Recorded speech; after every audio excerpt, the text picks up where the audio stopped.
cette matinée. Merci pour cette matinée magnifique. Merci de nous avoir encore réveillés une fois de plus ce matin. Nous sommes infiniment reconnaissants d'être dans ta présence ce matin, d'être comptés parmi les vivants.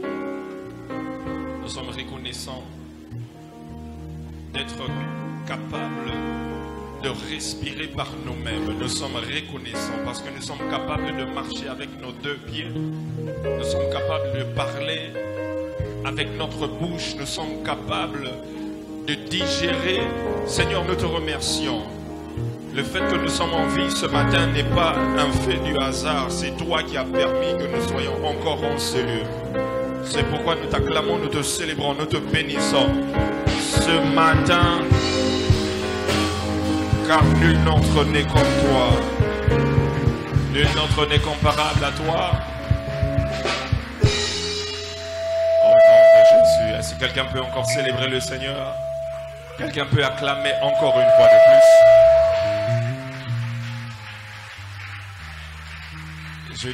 Je disais, est-ce que quelqu'un peut encore acclamer une fois de plus?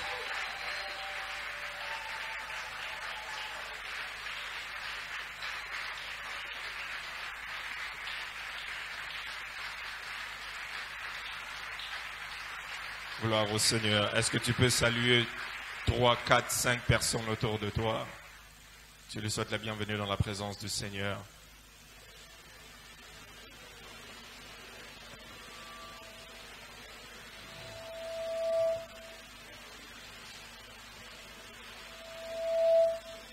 Gloire au Seigneur.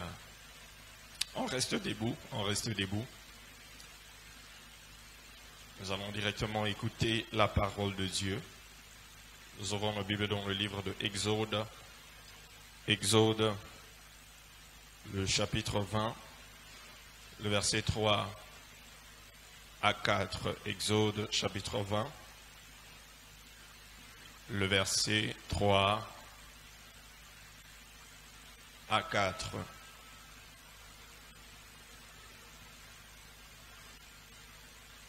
Exode chapitre 20, verset 3 à 4. Si tu l'as eu, tu dis Amen. Est-ce qu'on peut lire ensemble? 1, 2, go. Tu n'auras point d'autre Dieu devant ma face. Tu ne te feras point d'image taillée, ni de représentation quelconque des choses qui sont en haut dans les cieux, qui sont en bas sur la terre, et qui sont dans les eaux plus bas que la terre. Parole de l'Éternel. Seigneur, parle-nous ce matin, utilise-moi comme un instrument, afin de communiquer non pas ma pensée, mais ta pensée, au nom de Jésus. Amen. Gloire au Seigneur. Content de vous voir ce matin, content d'être dans la présence du Seigneur. Comment est-ce que les légumes et les fruits avancent? Ça avance bien? Ça avance bien? Très bien. Demande à ton voisin, tu jeûnes ou tu jeûnes pas? Dis, voisin, la manière dont je te vois, c'est comme si tu ne jeûnes pas. Tu ressembles à une personne qui ne jeûne pas. Demande-lui, voisin, est-ce que ton pantalon, ça a toujours ta taille ou bien... Si ton pantalon, tu sens que le pantalon a grossi, c'est que tu es en train de jeûner. Si ton pantalon ne grossit pas, là, on doit bien te voir si tu es en train de jeûner ou pas. Gloire au Seigneur. Alors ce matin, je veux continuer avec les signes de l'immaturité spirituelle. Technicien, diminuer le son.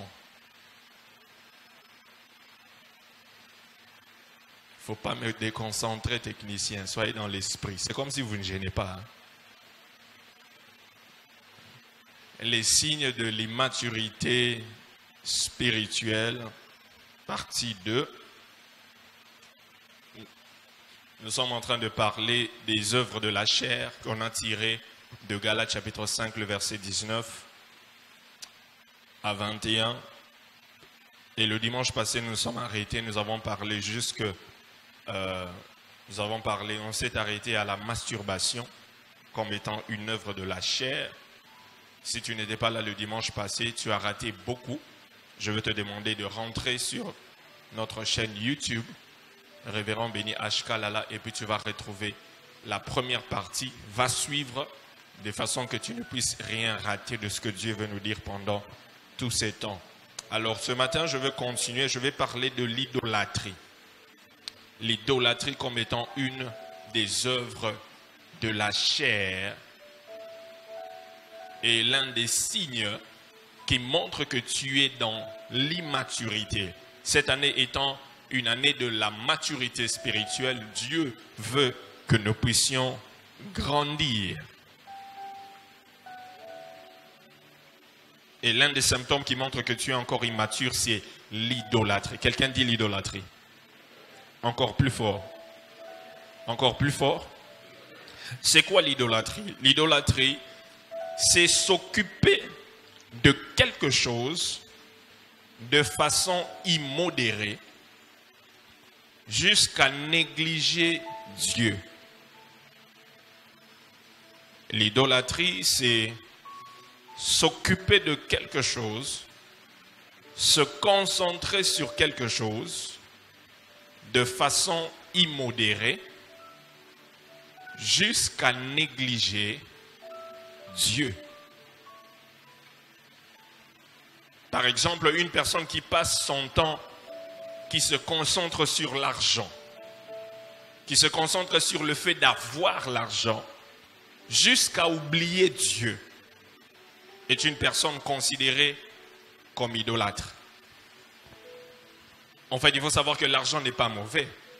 Mais la Bible dit que l'amour de l'argent, c'est une racine de tous les maux. L'argent n'est pas mauvais, mais l'amour, ça veut dire que lorsque l'argent prend la place de Dieu, tu te focalises tellement sur l'argent que tu oublies Dieu. Tu te focalises tellement sur l'argent que tu commences à négliger Dieu.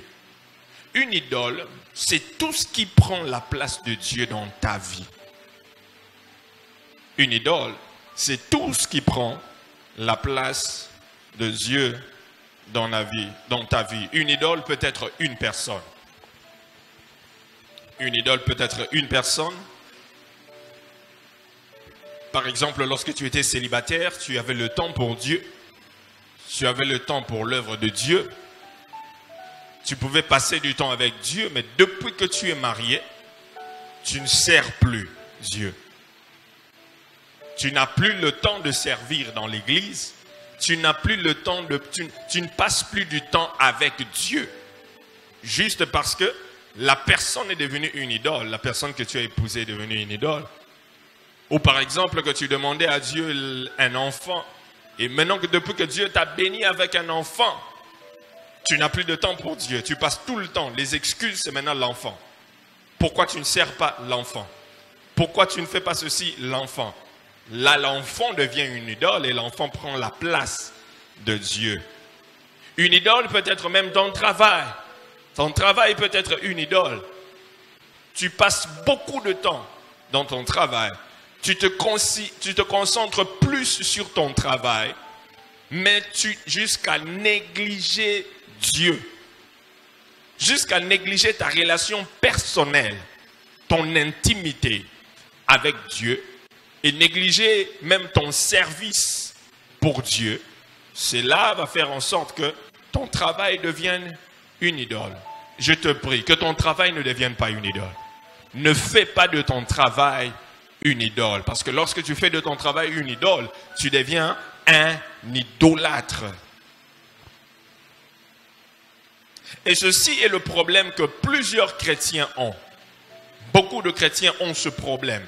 Beaucoup de chrétiens aujourd'hui sont devenus des idolâtres sans le savoir parce qu'ils sont tombés dans ce piège. Lorsque tu n'en avais pas, lorsque tu n'avais pas encore reçu ce que tu as aujourd'hui, tu avais du temps pour Dieu. Mais depuis que tu as la bénédiction, tu es en train de vivre l'accomplissement des promesses de Dieu dans ta vie, Dieu n'a plus la première place. Dieu n'est plus celui qui est l'essentiel dans ta vie. Ne t'attache pas trop à la bénédiction. Attache-toi à la source de la bénédiction. Est-ce que je parle à quelqu'un? Ne t'attache pas trop à la bénédiction, mais attache-toi plus à la source de la bénédiction. Ne t'attache pas trop à la terre promise. Attache-toi à celui qui t'a promis la terre promise. Ne t'attache pas trop à la promesse. Attache-toi plus à celui qui a fait la promesse. Parce que lorsque tu t'attaches à la promesse et que la promesse ne s'accomplit pas le temps selon ton calendrier, et tu vas abandonner Dieu parce que tu étais tellement attaché à la promesse, mais tu n'étais pas attaché à celui qui a fait la promesse. Chrétiens, attachons-nous à celui qui a fait la promesse qu'à la promesse. Attachons-nous à celui qui a fait la promesse qu'à la promesse. Parce que lorsque tu t'attaches plus à la promesse, cela montre que Dieu n'a pas la place dans ta vie, que la promesse que Dieu t'a faite est plus importante que Dieu. Technicien, vous pouvez me bouger ce ventilateur-là? Que rien ne prenne la place de Dieu dans ta vie. Que rien ne prenne la place de Dieu dans ta vie. Regarde ton voisin, dis-lui voisin. Regarde ton voisin, dis-lui voisin. Que rien ne prenne la place de Dieu dans ta vie. C'est comme si tu as un mauvais voisin. Cherche un voisin qui te sourit. Dis-lui voisin. Que rien ne prenne la place de Dieu dans ta vie. On dirait qu'il ne comprend pas. Cherche un autre bon voisin, peut-être derrière toi. Tu lui dis, voisin, je disais que rien ne prenne la place de Dieu dans ta vie. Même pas ton travail. Que ton travail ne prenne pas la place de Dieu. Que tes enfants ne prennent pas la place de Dieu. Que ton mari ne prenne pas la place de Dieu. Que l'argent que Dieu t'a donné ne prenne pas la place de Dieu. Que tes affaires ne prennent pas la place de Dieu.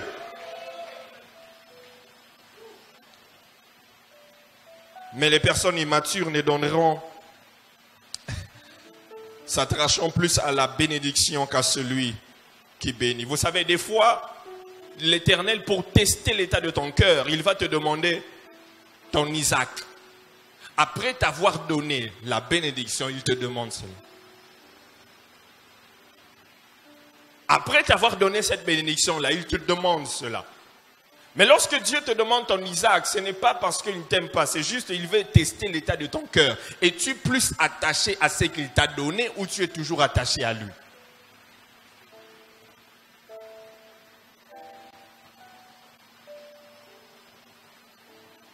Que Dieu nous aide ce matin. Lève ta main droite. Tu dis, Seigneur, prends ta place dans mon cœur. Prends ta place dans ma vie. Je veux que tu te lèves où tu es. S'il y avait quelque chose qui avait pris la place de Dieu dans ta vie, je voudrais que tu demandes pardon et puis que tu lui dis, Seigneur, reprends ta place dans ma vie ce matin. Je te donne 30 secondes, prie.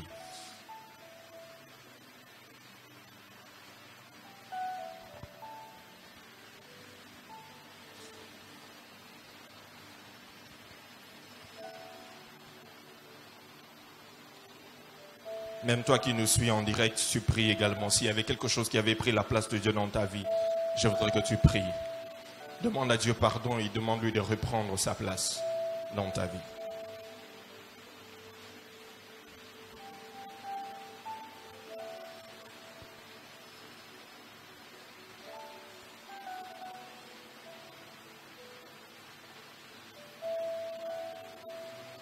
Yes, Lord.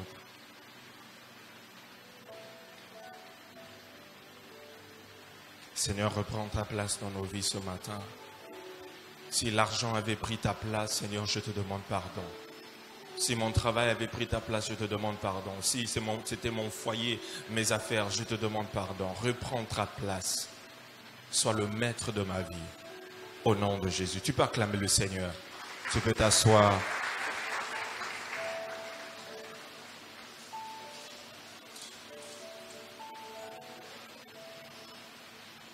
Une autre œuvre de la chair, la magie. La magie.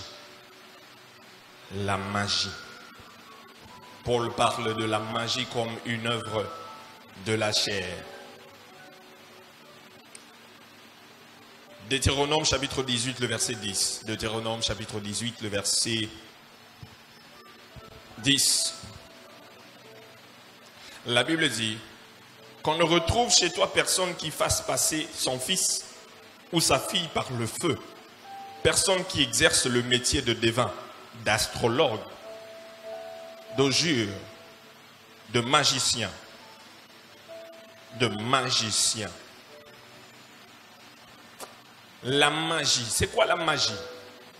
Par définition, la magie est l'art de produire par des procédés occultes des phénomènes inexplicables. Je répète, la magie est l'art de produire par des procédés occultes des phénomènes inexplicables.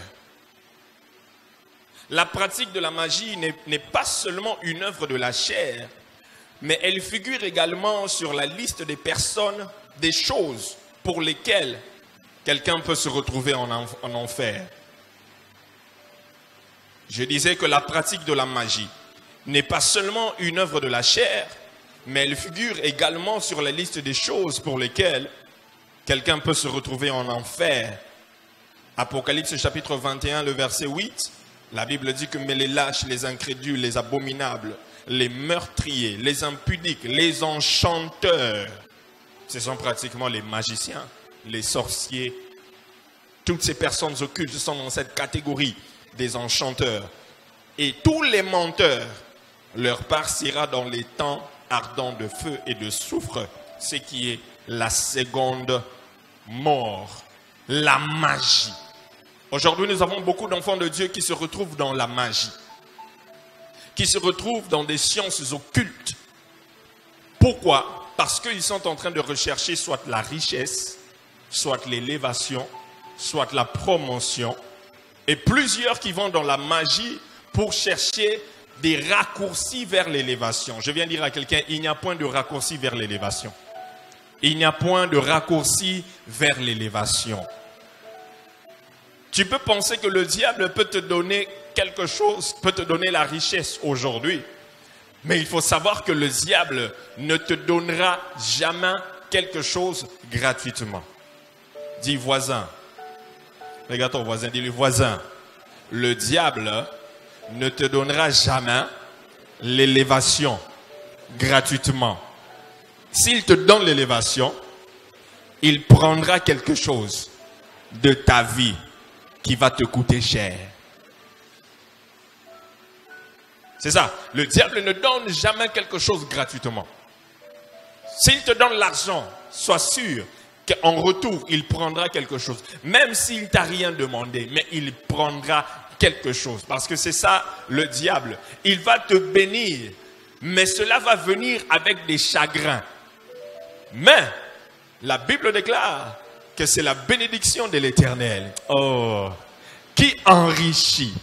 Et elle ne s'en fait suivre d'aucun chagrin.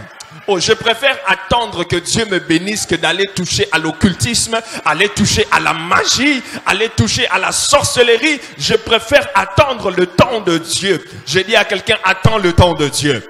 J'ai dit à quelqu'un, attends le temps de Dieu. N'entre pas dans la magie, n'entre pas dans l'occultisme, n'entre pas dans la rose-croix, n'entre pas, ne va pas toucher du fétiche, parce que cela va t'amener le chagrin. Tu seras là dans une grande maison, mais tu ne dors pas. Avec des voitures de luxe, mais tu n'as pas de paix, tu n'as pas de paix, tu n'as pas de paix. Des millions et milliards en banque, mais tu n'as pas de paix. Combien de fois nous avons vu ici dans notre pays ou même à l'étranger des personnes tellement riches mais qui se suicident. Ils se tuent. Pourquoi? Parce qu'ils ont des richesses mais ils n'ont pas la bénédiction de l'Éternel. Ils ont des richesses mais ils n'ont pas la bénédiction de l'Éternel. En parlant des procédés occultes, l'un des procédés occultes que nous connaissons également, c'est la sorcellerie. C'est toujours là à l'intérieur. Écris la sorcellerie. La sorcellerie. Les sorciers, alléluia. Personne n'a dit amen. Ok. Heureusement, ils ne sont pas venus aujourd'hui. La sorcellerie. Un procédé occulte. Si tu es sorcier, peut-être que quand j'ai dit alléluia, tu n'as pas dit amen, tu ne veux pas que les gens puissent te connaître. Mais si tu es dans la sorcellerie, il faut savoir que tu iras en enfer. Ta place est en enfer. Tu iras en enfer si tu ne te répands pas. Si tu ne te répands pas. Je n'ai jamais compris les sorciers. Je n'ai jamais compris les sorciers. Comment peux-tu accepter qu'on te donne seulement une grande maison, une grande voiture, des biens, l'argent, seulement la nuit? Quand tu dors seulement que tu as ça. Mais quand tu te réveilles, tu n'as rien. La nuit là-bas, on t'appelle chef, boss, général. Général, Boni, ça va? Général. Mais quand tu te réveilles le matin, à ta sentinelle n'est pas n'abîme aux annotés. Tu n'as même pas une sentinelle chez toi à la maison. Mais la nuit, tu as des gardes du corps et puis tu marches là, tu es quelqu'un. Ça, c'est un mensonge du diable. Regarde ton voisin, dis-lui, ça, c'est un mensonge du diable. Ça, c'est un mensonge du diable. Donc, c'est seulement quand tu vas dormir. Ces jours-là, si tu ne dors pas, tu es dans la pauvreté. Pendant la journée, tu es dans la pauvreté. Tu n'as rien. Tu n'as rien. Les sorciers, je vais vous demander. La nuit, vous savez voler. Vous allez même, il y a d'autres même qui vont en Europe, qui vont en Asie, qui vont en Amérique, pour aller envoûter les gens en Amérique. Je vais vous demander, rassemblez-vous d'abord. Essayez de nous mettre cette technologie-là, qu'on utilise ça pendant la journée. De façon à ne pas utiliser l'avion, les avions ici, ça coûte cher pour voyager. Hein, les sorciers, si vous êtes là, faites des réunions, montez des stratégies pour qu'on utilise ça la journée. Que ça puisse quand même nous aider. Hein? Est-ce que ce n'est pas vrai? Ce n'est pas vrai. Vous voyez que la sorcellerie des Blancs, ils nous ont aidés à avoir des avions. Un appareil qui nous aide à aller rapidement. On n'a jamais pensé. Du temps de Jésus, si on lui dit maintenant on est des avions qui quittent l'Afrique pour aller en Europe, ils vont dire mais c'est quoi ça? Ils vont dire que c'est la sorcellerie. Ça n'existe pas. Mais aujourd'hui, ça existe. Pourquoi? La sorcellerie des Blancs, il est en train de contribuer à l'avancement de la technologie. Sorciers, rassemblez-vous vraiment. Donnez-nous quelque chose qui va nous aider. Hein? Et faites des choses qui vont nous aider, qui vont aider à l'avancement de la société. Faites-nous. Nous avons besoin de ça. Pas seulement la nuit.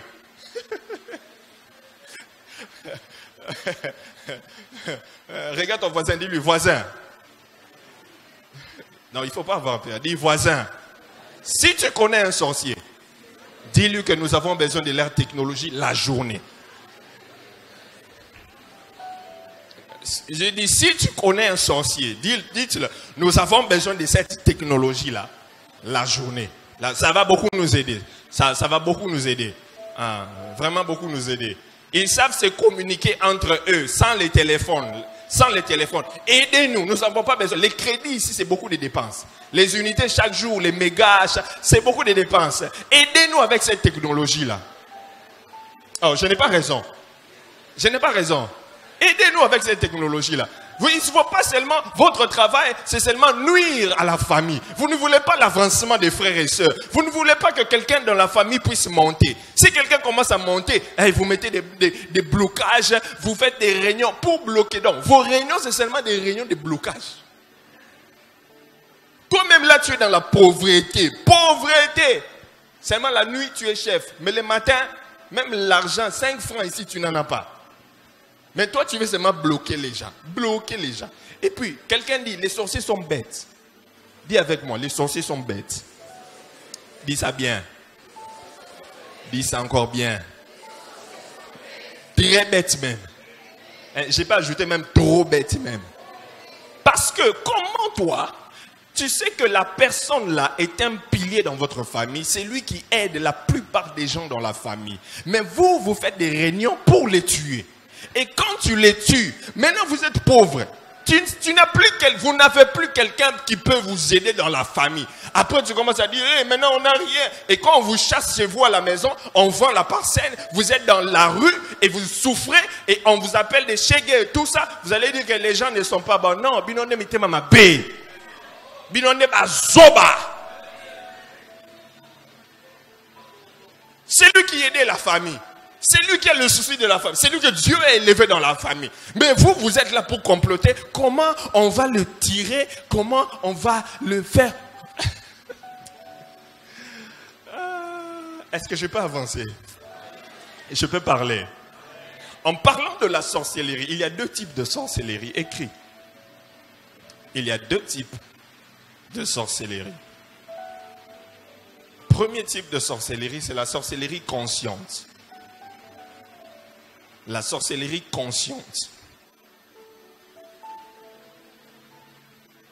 Dans la sorcellerie consciente, celui qui est sorcier, il est conscient du fait qu'il est sorcier.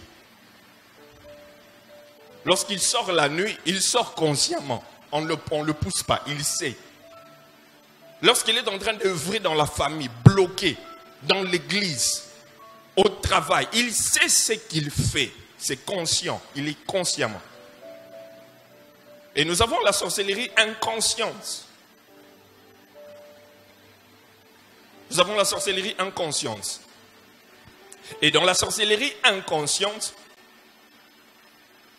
celui qui est sorcier inconsciemment ne sait pas qu'il est sorcier. Parce que la personne a une sémence de sorcellerie qui permet au sorcier conscient de l'utiliser comme un sorcier. Ça veut dire que toi-même, tu ne sais pas que tu es sorcier, mais parce que tu as une sémence de sorcellerie, on t'utilise comme un sorcier. C'est pourquoi si vous avez déjà entendu des gens qui disent, non, dans la famille, on voit telle personne, je te vois la nuit, tu viens m'étrangler, je te vois la nuit, tu viens m'étrangler. Mais toi-même, tu dis, toi-même, tu sais que tu n'es pas dans la sorcellerie. Mais les gens disent que tu es sorcier. Ça veut dire que tu as la sorcellerie inconsciente. Les sorciers conscients, tu utilises. Et tu as une sémence de sorcellerie.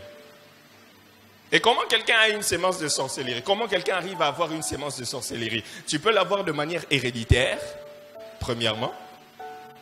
De manière héréditaire, parents aux enfants. Tu peux aussi l'avoir lorsque tu couches avec un sorcier. Dimanche passé, j'ai dit que pendant les rapports sexuels, il y a quoi? Il y a transfert. On te donne la sémence. Toi là qui aimes coucher avec n'importe qui, tu dis que c'est seulement les désirs de la chair et on doit être... Toi-même tu sais. Pour Sanzoto, la Bible dit, jeune, réjouis-toi. Continue à te réjouir. Réjouis-toi. Réjouis-toi. Réjouis-toi. Il y a transfert. Transfert de tout, de mauvais. Tout de mauvais. Transfert. Compte maintenant les gens avec qui tu es sorti. Tu es sorti avec 10 et qu'il y avait 10 sorciers. 10 sémences fois combien, je ne sais pas.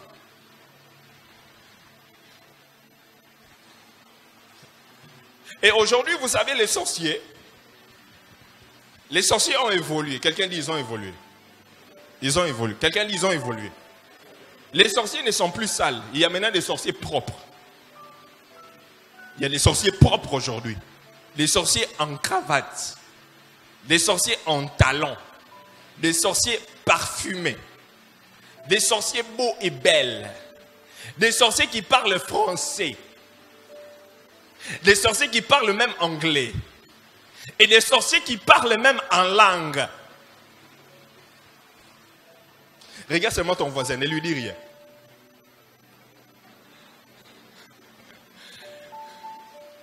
Les sorciers ont évolué maintenant. Ils ont évolué. Les sorciers, ils sont maintenant dans l'église, même dans les départements. Ils sont là. Ils sont zélés. Zélés. Vous n'allez pas savoir que ça, ce sont des sorciers en train d'œuvrer dans l'église. Non, parce que maintenant, ils ont un système de camouflage. Tu ne peux jamais... Un sorcier peut être là, il te parle en français, là. Un français, vous savez, vous savez, mais moi, j'ai fait la littéraire. Mais moi, j'ai distingué à l'université, à l'UNUKID. Et moi, j'ai été bon... Hein? Les Français à Rouge-Bordeaux. Mais tu parles français. J'ai souvent l'habitude de dire que la Bible dit que la crainte de l'Éternel est le commencement de la sagesse, mais la jalousie, c'est le commencement de la sorcellerie. Toute personne qui est dans la jalousie, c'est un sorcier. Toute personne jalouse, c'est un sorcier.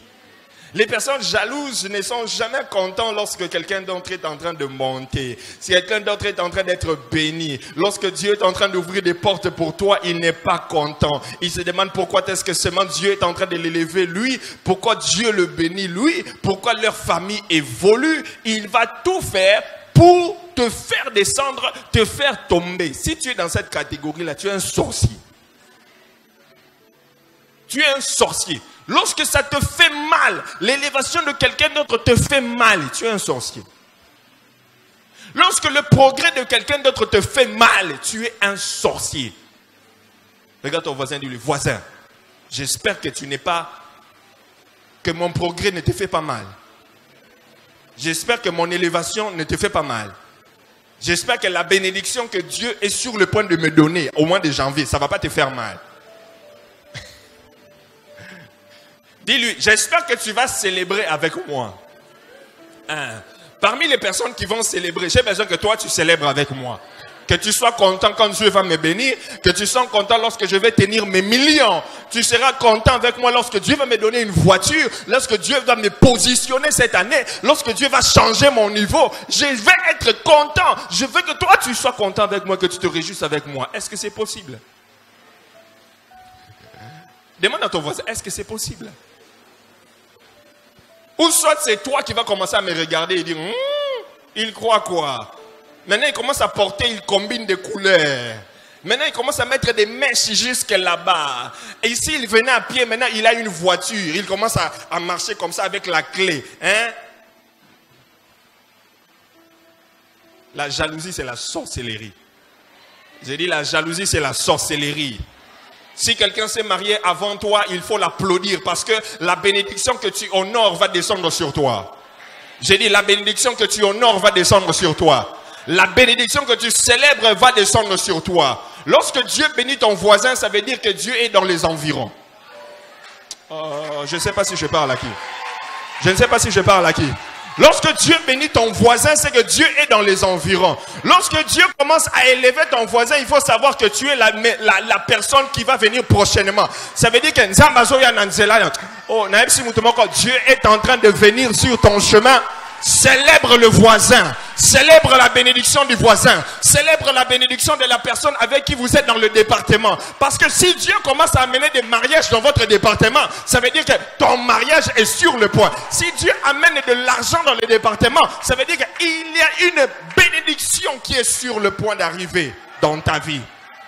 Alors, si tu le crois, que Dieu le fasse dans ta vie au nom de Jésus. J'ai dit, si tu crois à cette parole, que Dieu le fasse dans ta vie au nom de Jésus. Arrêtons avec la jalousie. C'est une œuvre de la chair. Une œuvre de la chair.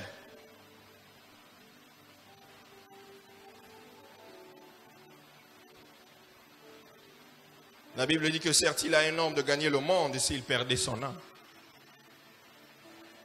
Que certes il a un homme de gagner le monde s'il perd son âme. Pourquoi prendre des raccourcis à travers la magie, la sorcellerie, l'occultisme? J'ai dit non à l'occultisme et oui à Jésus.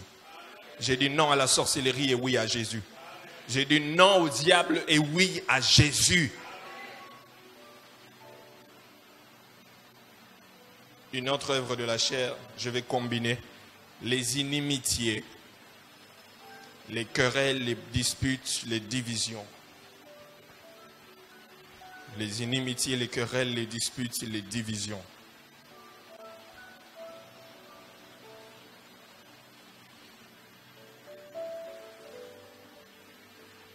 Les signes de l'immaturité spirituelle. Tout ceci est causé par la haine, les inimitiés, les querelles, les divisions, les disputes sont causées par la haine. C'est quoi la haine? Par définition, la haine est un sentiment qui pousse une personne à vouloir faire du mal à quelqu'un. La haine est un sentiment qui pousse une personne à vouloir faire du mal à quelqu'un et à se réjouir du mal qui lui arrive. La haine est un sentiment qui pousse une personne à vouloir faire du mal à quelqu'un et à se réjouir du mal qui lui arrive. La haine est un sentiment de vengeance. La haine est un sentiment de vengeance.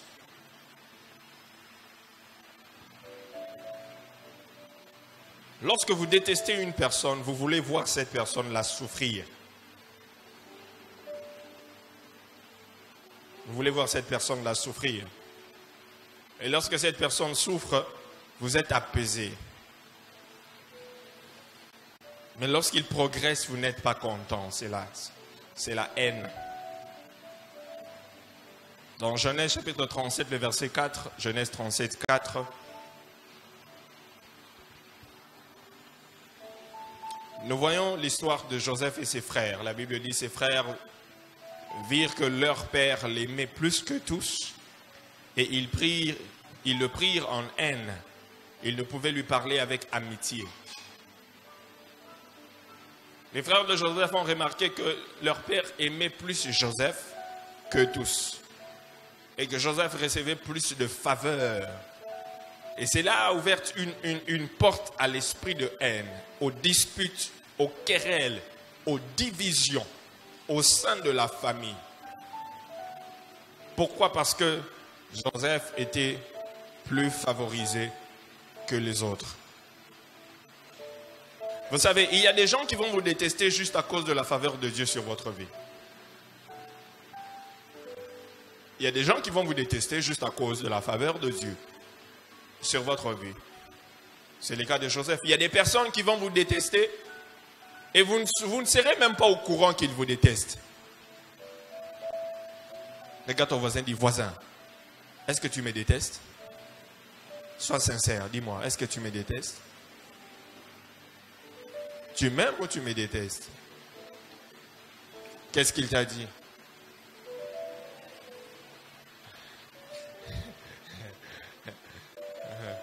Est-ce que tu me détestes et moi je ne suis pas au courant que tu me détestes? Joseph ne savait pas que ses frères les détestaient. Il n'était pas au courant. Il n'était pas au courant. Vous savez, il y a des gens qui vont détester d'autres personnes, qui vont avoir de la haine contre d'autres personnes et vont vous pousser à détester ces personnes également. Mais juste parce que tu as des problèmes avec quelqu'un, ça ne veut pas dire que moi aussi je dois avoir des problèmes avec cette personne-là. Oh, c'est pas vrai. Est-ce que c'est pas vrai? Oui. 1 Jean chapitre 2, le verset 9. 1 Jean 2, 9. 11. 1 Jean 2, 9. 11. La Bible dit que celui qui dit qu'il est dans la lumière et qui est son frère est encore dans les ténèbres. Celui qui dit qu'il est dans la lumière et qui est son frère est encore dans les ténèbres. Es-tu dans les ténèbres parce que il y a quelqu'un que tu détestes, il y a quelqu'un que toi tu n'aimes pas? La haine est une œuvre de la chair. Les disputes, les querelles, cela démontre que tu es encore dans l'immaturité spirituelle. Mais Jean dit que celui qui dit qu'il est dans la lumière, qui est son frère, est encore dans les ténèbres. Donc, si tu as de la haine, tu es toujours dans les divisions. Toi, tu aimes diviser les gens. Tu aimes toujours diviser les gens. Toi, tu aimes toujours diviser les gens. Lorsque les gens sont calmes, mais toi, tu aimes seulement qu'il faut un débat. Hein? Et la manière dont tu fais pour que les gens soient divisés, tu vas chez un tel, tu dis ceci, tu vois l'autre là, il a dit ça. Et tu vas là-bas, tu dis ceci, tu vois l'autre là, il a dit ça. Et puis, celui-ci et l'autre, mais il ne sait pas pourquoi il est. Parce que tel avait dit ça. Et l'autre avait dit ça. Et les personnes deviennent distantes et il y a la division parce que toi, tu crées tout ça. Que Dieu t'aide, toi, qui fais ce genre de choses. Que Dieu puisse t'aider. Tu dois te repentir. Ça, c'est une œuvre de la chair. C'est une œuvre de la chair. 1 Jean 3, 15.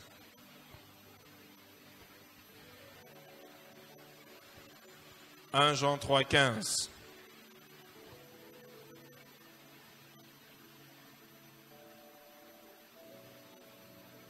1 Jean 3, 15, la Bible dit, quiconque est son frère est un meurtrier. Quiconque est son frère est un meurtrier. Vous savez qu'aucun meurtrier n'a la vie éternelle. Oh, aucun meurtrier n'a la vie éternelle. Si tu es dans la haine, tu n'auras pas la vie éternelle. Si tu es dans la haine, tu n'auras pas la vie éternelle. Tu es un meurtrier. Donc toi et les gens qui tuent, il n'y a pas de différence. Et toi et les Koulouna, il n'y a pas de différence. Toi et Barabbas, il n'y a pas de différence. Tu dois te repentir, demander pardon au Seigneur. S'il y a des gens que tu n'arrives pas à pardonner jusqu'à aujourd'hui, si toi tu es toujours à la cause des divisions, des querelles, des disputes, tu dois demander pardon à Dieu. Parce que c'est une œuvre de la chair. Tu ne peux pas toujours être au centre des divisions dans une famille. Tu ne peux pas être au centre des querelles et des disputes au sein d'un département dans l'église ou même au travail. Ou soit même avec des amis, c'est toujours toi. Tout tourne autour de toi. Tout. S'il y a des problèmes, toi, c'est toujours toi qui as commencé ça. S'il y a des gens qui ne se parlent pas, c'est toi qui as commencé ça. Quelle onction. Quelle grâce. Ça commence donc, toi tu es l'alpha de tous les problèmes. Tu es l'alpha de tous les problèmes. Non, tu n'es pas seulement l'alpha, tu es l'alpha et l'oméga. Tu es le commencement et la fin. S'il y a des problèmes, c'est toi le commencement et la fin. C'est toi qui avais commencé ça. C'est toi qui as développé. Jusqu'au niveau où ça se trouve là, c'est toi. Lève-toi où tu es. Lève-toi. Lève-toi où tu es, non?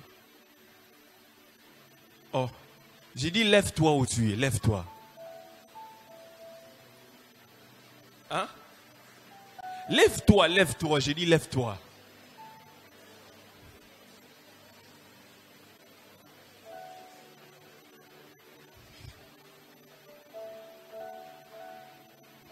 Toi qui es assis, je t'attends, lève-toi.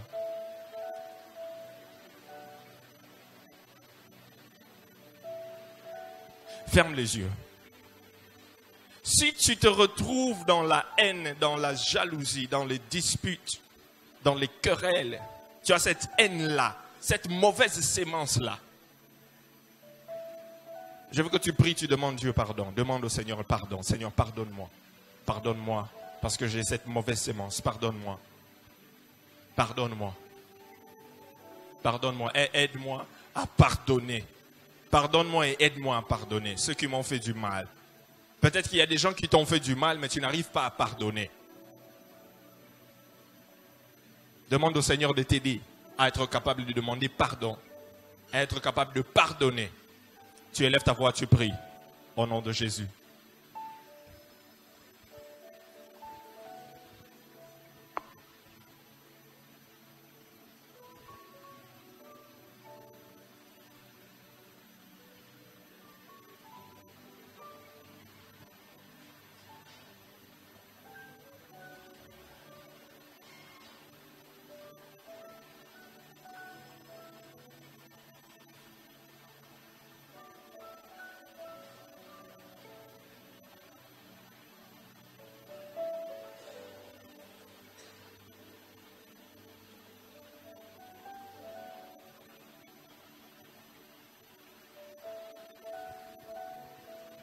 Au nom puissant de Jésus. Amen. Tu peux t'asseoir. Technicien, je n'ai pas de retour ici. Vous avez diminué mon son. Je sens que je suis en train de crier. Une autre œuvre de la chair, les animosités. Les animosités. Les animosités. En d'autres termes, c'est l'excès de colère.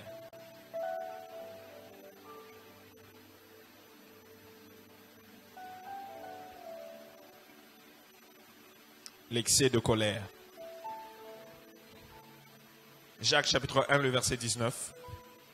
Jacques chapitre 1, le verset 19, la Bible dit: Sachez-le, mes frères bien-aimés, ainsi que tout homme soit prompt à écouter, lent à parler, lent à se mettre en colère.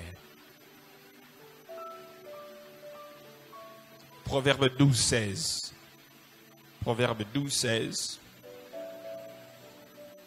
Proverbe 12, 16. L'insensé laisse voir à l'instant sa colère, mais celui qui cache un outrage est un homme prudent. Est un homme prudent. Proverbe 19, 19. Proverbe 19, 19. Celui que la colère emporte doit en subir la peine. Car si tu te libères, tu devras y revenir. Proverbe 29, 22. Proverbe 29, 22. Un homme en colère excite des querelles, et un furieux commet beaucoup de péchés. Si tu es une personne qui se met en colère rapidement, c'est une œuvre de la chair. C'est une œuvre de la chair. Et là, donc toi, tu es prêt même à ramasser quelque chose, à jeter sur quelqu'un lorsque tu es en colère. Je me rappelle lorsque j'étais aux États-Unis, la famille qui me logeait, il y avait un jeune garçon qui, lui, lorsqu'il se met en colère, donc il n'arrive pas à se contrôler. Une fois, il s'est mis en colère, je crois, contre sa petite sœur. Elle avait fait quelque chose là. Et il était tellement énervé. Et il a voulu donner un coup à sa petite sœur, tellement qu'elle était petite de taille. Elle s'est accroupie et il a donné un coup au mur. Il y a eu un trou. Imagine, un trou. Et moi j'étais sorti, quand je suis revenu, je regarde, j'entre dans la chambre, je dis, oh, mais le trou ici c'est quoi? On dit non, le gars il s'est énervé ici quand il n'était pas là, il a voulu donner et puis la fille a... Et puis il a cassé le... Et là-bas, la maison en question, c'était pas les États-Unis, ils n'ont pas des murs comme nous, c'est plus des planches, hein? Ce sont des planches. Donc il a donné un coup et puis il y avait un trou. J'ai dit wow. C'est l'esprit de colère, que Dieu te délivre l'esprit de colère. Que Dieu te délivre l'esprit de colère. C'est pas une bonne chose, c'est énervé comme ça. Donc si lui là, quand il va se marier, il peut même prendre son épouse à Bambi dans le mur, ou soit attaquer au bois qui est dans la poubelle. Oui. Parce que quand il est énervé, il ne pense plus. Il ne pense plus à rien. Tout ce qui te vient dans la tête, tu fais ça. C'est pourquoi lorsque tu es énervé, ne prends jamais des décisions sous la colère. Ne prends jamais des décisions sous la colère. Et ne prends jamais non plus des décisions sous la joie. Jean-Baptiste a été tué parce que quelqu'un était content et il a demandé à quelqu'un d'autre de demander tout ce qu'il voulait sous la joie. Quelqu'un a été tué parce que quelqu'un était content. Quelqu'un est mort parce que quelqu'un était content. Hein? La fille d'Hérodias a demandé à Hérode la tête de Jean-Baptiste pendant la fête parce qu'il était tellement content. Et ne prends pas des décisions non plus sous la colère parce que tu risques de regretter. Si tu es tourmenté par l'esprit de haine, esprit de colère, je ne vais pas vraiment entrer dessus parce que j'en ai parlé, je crois l'année passée. Ouais, si vous allez juste sur YouTube, Révérend Béni Ashkalala, vous tapez l'esprit de colère, l'esprit de haine, vous allez trouver et vous allez suivre. Même ceux qui nous suivent en ligne, vous pouvez faire de la même chose. Et je veux finir par ici. L'ivrognerie. L'ivrognerie. L'ivrognerie. L'ivrognerie.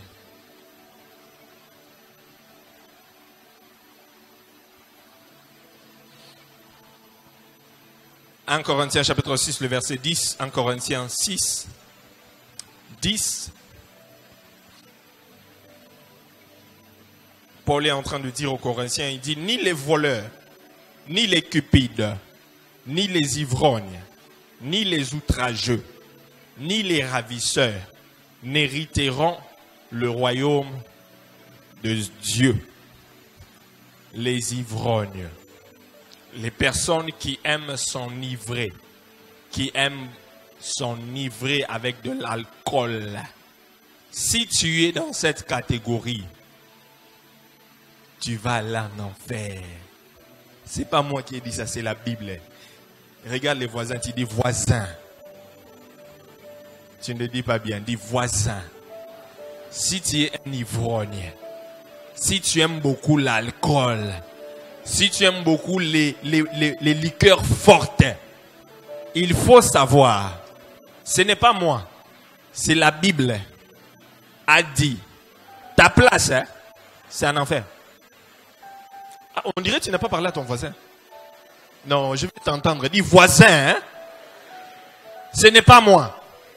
C'est la Bible qui a dit, si tu es ivrogne, tu aimes l'alcool, tu aimes la bière, ta place, hein?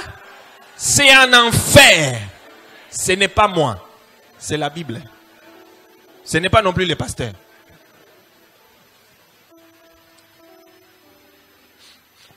Les ivrognes, nous avons beaucoup de chrétiens ivrognes. Beaucoup de serviteurs dans l'ivrognerie.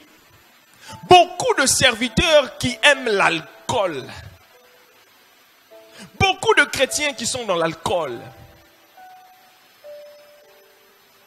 C'est une œuvre de la chair. Et c'est un signe de l'immaturité spirituelle. C'est une œuvre de la chair. Et un signe de l'immaturité spirituelle. Vous savez, l'alcool change le comportement d'une personne. Voici les effets de l'alcool. Ça change le comportement d'une personne. L'alcool change le comportement d'une personne. Vous voyez, lorsque quelqu'un qui boit l'alcool, il boit l'alcool, et puis il finit de boire. Tata Mkolo, hein? J'ai regardé une vidéo là, un papa, un vieux papa. Je ne sais pas si c'était sur YouTube, Facebook ou TikTok, je ne sais pas. Il a fini de boire et puis il partait. Maintenant quand il partait là,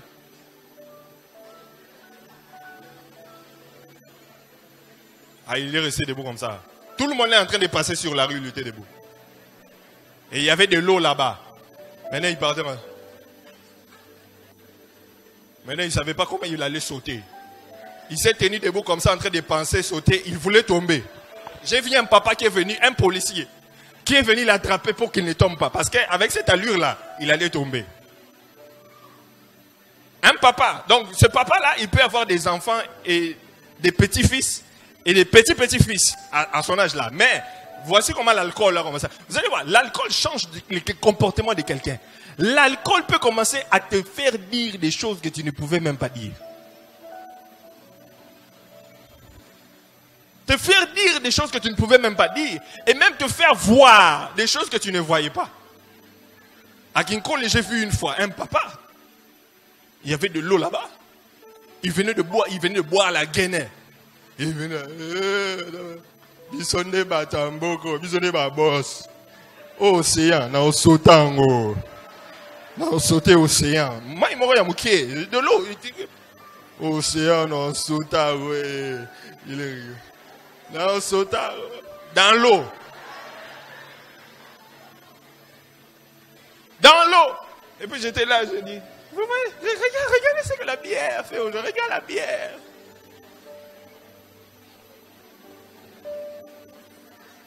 La bière fait découcher à certains maris. Au lieu de rentrer à la maison avant. Non, la bière. Il découche à cause de la bière, à cause de l'amour de la bière. L'alcool fait en sorte que, vous savez, lorsque quelqu'un aime tellement l'alcool, il risque même de dépenser tout son salaire. Tout son salaire. Ce n'est pas vrai. On le paye. Mais tu as une femme, tu as des enfants. Au lieu d'aller d'abord prendre soin de ta famille, non, tu vas d'abord dans des bars. Ah, il faut, on doit boire avec les amis. Tu entres là dans les bars. Boss, c'est moi le boss aujourd'hui. Tout le monde va boire. Tout le monde une bouteille de Primus. Une bouteille. De quoi d'autre? D'Opel. Tout le monde, c'est à moi. Allez, les gens te disent, boss, boss, boss, c'était immaturité. Ça, c'est l'immaturité. Tu es un papa avec des barbes comme ça, mais en réalité, tu es immature, irresponsable. Quelqu'un dit, ça, c'est l'immaturité. Non, crie plus fort. Ça, c'est l'immaturité. Encore plus fort. Ça, c'est l'immaturité.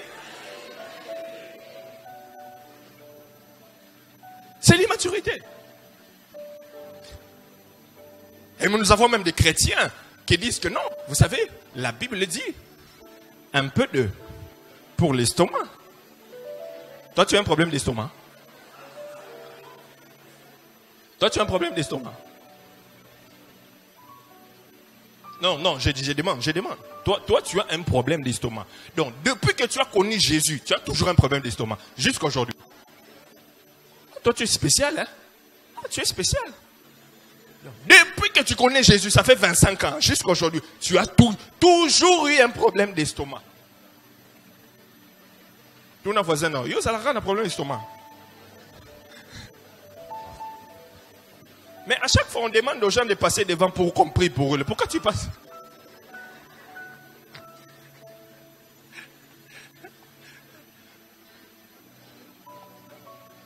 Pourquoi tu ne passes pas?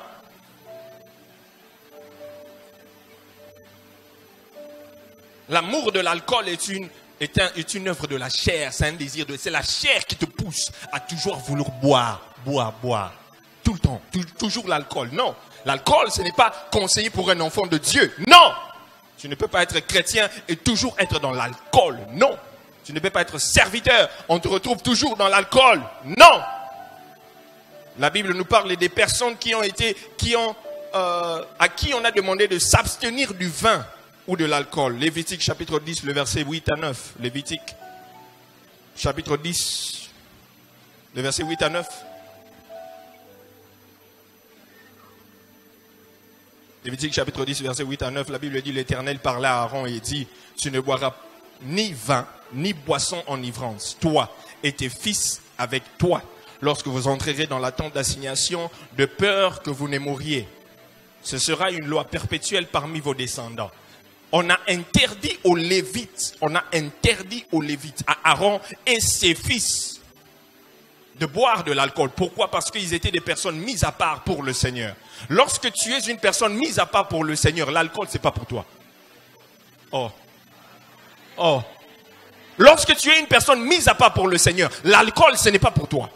Si tu aimes toujours l'alcool, c'est que tu ne connais pas ce qui tu es. Tu n'es pas sérieux dans ta relation avec Dieu. Tu n'es pas sérieux. C'est que tu es en train de faire des aventures. C'est pourquoi tu es toujours immature.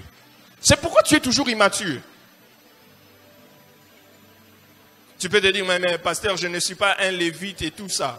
1 Pierre chapitre 2, le verset 9. 1 Pierre chapitre 2, le verset 9. La Bible dit, vous au contraire, vous êtes une race élue, un sacerdoce royal, une nation sainte, un peuple acquis, afin que vous annonciez les vertus de celui qui vous a appelé des ténèbres à son admirable lumière. Tu es une race élue. Nous sommes une race élue, un sacerdoce royal. Nous sommes un royaume de prêtres, un royaume de serviteurs, un royaume des Lévites. Tout celui que Dieu a appelé est appelé à le servir. Et lorsque tu es appelé à servir Dieu, tu dois t'abstenir de l'alcool. Tu dois t'abstenir de l'alcool. Regarde ton voisin, dis-lui, voisin, abstiens-toi de l'alcool. Arrête avec l'alcool. Dis-lui, à partir d'aujourd'hui, qu'aucune bouteille d'alcool n'entre dans ta bouche. Parce que tu es une race élue. Tu es une race élue. Les gens battent sous le bâti. Ma vie, pasteur. Toi, tu es enfant de Dieu. Tu as une boutique, mais tu vends l'alcool. Tu as une boutique, mais tu vends l'alcool. Donc, tu as une boutique où tu vends l'alcool. Tu vends l'alcool pourquoi? Donc, tu veux que les gens puissent pécher, c'est ça? Tu vas à la Guinée, tu as des whisky et tout ça. Et puis quand les gens viennent chez toi, toi aussi tu les serves l'alcool. Faut bon la monter, ma. Les gens aussi viennent chez toi. Tu veux boire quoi? Moi, prémisse, ça ira bien. Toi aussi, tu vas acheter les prémices, tu amènes là. Tu ne sais pas que ta maison là, c'est le Saint-Esprit est là-bas. Ta maison, la présence de Dieu est là. Ta maison, tu mets tes règles, tu mets tes principes. Chez moi, à la maison, on ne prend pas l'alcool. Chez moi, à la maison, on ne prend pas la bière. Chez moi, à la maison, je te donne l'eau, je te donne le sucre, je te donne le Fanta. Si tu ne veux pas, c'est ton problème. Quand tu vas sortir, tu vas rentrer chez toi, tu vas prendre ton alcool là-bas. Chez moi, à la maison, on ne peut pas prendre l'alcool. Ça, comme, si toi tu permets cela, ce sont des laisser aller. Tu dois changer. Hein. J'ai dit tu dois changer. Je te dis à toi, tu dois changer. J'ai dit tu dois changer. Tu dois grandir. Ça c'est l'immaturité. Je dis bien ça c'est l'immaturité. Parce que quand tu grandis, et il ne faut pas au salon un sentiment. Et il ne faut pas au salon, non, il faut un CPLIS. Au CPLIS, ça va tout prendre. Attends, on a pas CPLIS à Rayo.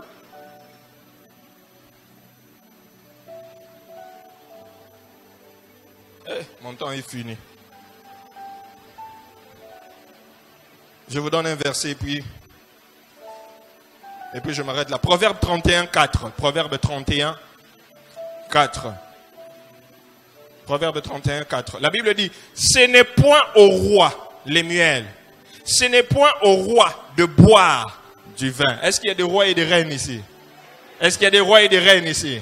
La Bible dit que ce n'est point au roi de boire du vin. Ce n'est point au roi de boire l'alcool. Donc si toi tu aimes toujours l'alcool, tu n'es pas roi, tu n'es pas reine. Tu n'es pas roi, tu n'es pas reine. Tu n'es pas roi, tu n'es pas reine. Éphésiens 5, 18. Éphésiens 5, 18. La Bible dit, ne vous enivrez pas du vin, c'est de la débauche. Soyez au contraire remplis du Saint-Esprit. Ne vous enivrez pas du vin. Tu ne dois pas être un ivrogne, mais tu dois au contraire être rempli du Saint-Esprit. Parce que lorsque tu es rempli de l'alcool, c'est l'alcool qui te dirige. Mais lorsque tu es rempli du Saint-Esprit, c'est le Saint-Esprit qui te dirige. Je ne veux pas être dirigé par l'alcool, mais je veux être dirigé par le Saint-Esprit. C'est pourquoi je ne permets pas que l'alcool entre dans mon corps, parce que mon corps est le temple du Saint-Esprit. Je ne veux pas souiller le temple du Saint-Esprit parce que le Saint-Esprit vit en moi et je veux garder mon intimité avec le Saint-Esprit. Je m'arrête là pour aujourd'hui. Que l'Éternel vous bénisse. Lève-toi où tu es.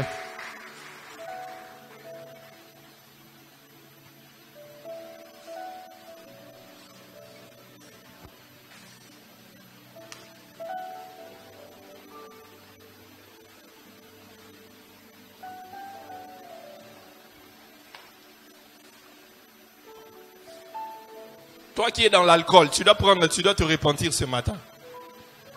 Tu dois demander pardon sincèrement à Dieu parce que Dieu t'a parlé. Et si tu ne veux pas te repentir, la place des ivrognes c'est en enfer. Je ne veux pas te voir en enfer. J'ai fait ma part, je t'ai dit la vérité.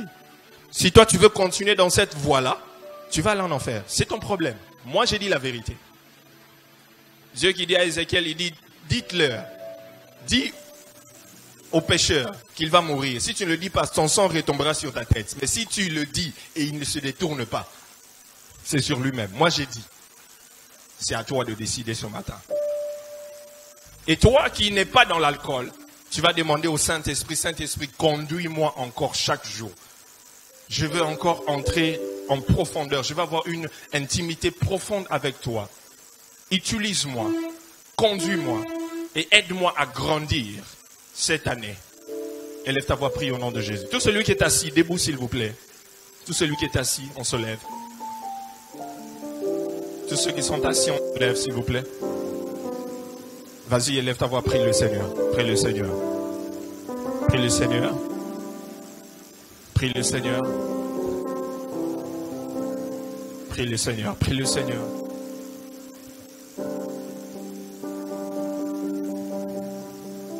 Si tu dois te repentir, répands-toi. Si tu dois te repentir, répands-toi. Même si tu le fais en cachette, personne ne te voit, mais Dieu te voit. On ne peut pas mentir au Saint-Esprit.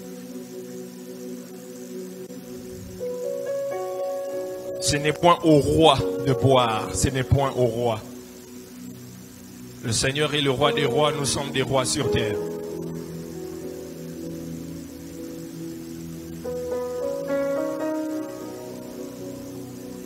Seigneur, nous te remercions pour ta parole ce matin. Merci de nous avoir parlé. Merci de nous avoir parlé. Seigneur, je prie que la parole de ce matin prenne place dans la vie de ton peuple et que cette parole nous transforme. Nous transforme. Nous voulons te ressembler, Jésus. Nous voulons te ressembler. Nous voulons être comme toi. Nous voulons marcher comme toi. Nous voulons faire comme toi. Nous voulons penser comme toi. Nous voulons parler comme toi. Nous voulons nous comporter comme toi. Nous voulons être remplis du Saint-Esprit comme toi, afin de ne pas accomplir les œuvres de la chair. Afin d'être capable d'impacter le monde et de refléter qui tu es réellement. Afin d'être un véritable modèle dans ce monde pervers. Au nom de Jésus. Les yeux fermés, tête inclinée, si tu es ici, tu n'as jamais reçu Jésus comme Seigneur et Sauveur, et tu te dis que ce matin, je voudrais recevoir Jésus comme Seigneur et Sauveur. Lève seulement ta main où tu es, je voudrais prier avec toi. Lève seulement ta main où tu es, toi qui veux recevoir Jésus comme Seigneur et Sauveur, parce que tout commence par là. Tout commence par là. Même si tu es sur Internet, tu nous suis et tu veux recevoir Jésus comme Seigneur et Sauveur, écris juste en commentaire, je veux recevoir Jésus comme Seigneur et Sauveur.